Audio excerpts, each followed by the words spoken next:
from Dhaka. This is Tahmina Nupur and you are watching BSS News.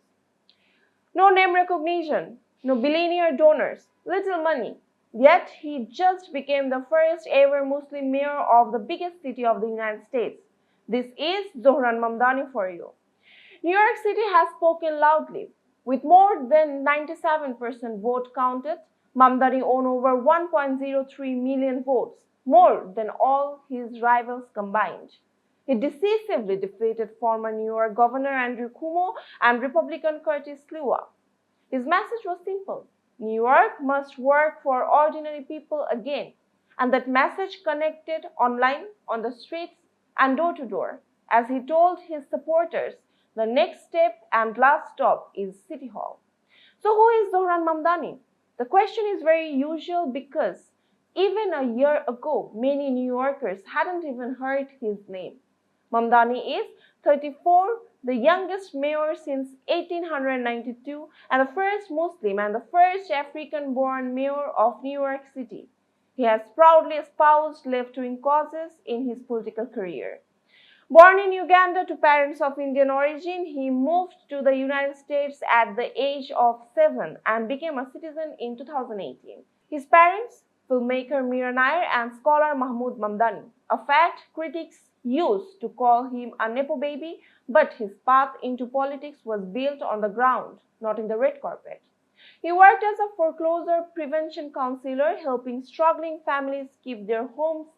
In 2018, he owned a seat in the New York State Assembly representing working class and immigrant communities in Queens. So how did he win? His campaign was built on 4 bold promises: freeze rent for over 2 million New Yorkers, free, faster buses across the city, free childcare for every child aged 6 weeks to 5 years, and a better pay for childcare workers, city-owned grocery stores to keep food affordable. And how to fund it?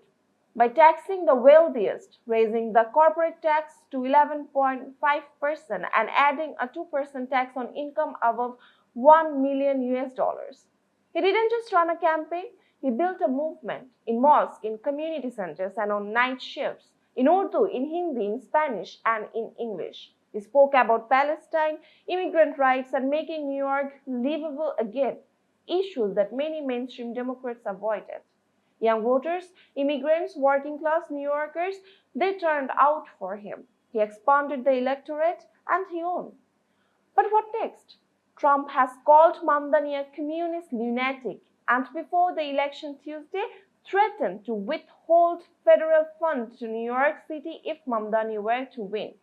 Addressing President Donald Trump by name in his victory speech Tuesday night, Mamdani said, "Donald Trump, since I know you are watching, I have 4 words for you. Turn the volume up." Mamdani's policies made him a target for Republican attacks and a risky prospect to Democratic establishment, with critics arguing New York's competitiveness would suffer and dismissing his ideas as unrealistic.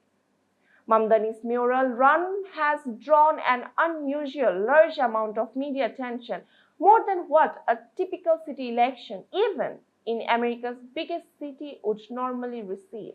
As a result, every step he takes in office will be watched closely, and both his achievements and setbacks will face intense scrutiny. With challenges ahead, it is yet to be seen how Mamdani makes New York the livable city for the New Yorkers. That's all for today. For more information, visit bssnews.net. Thanks for watching.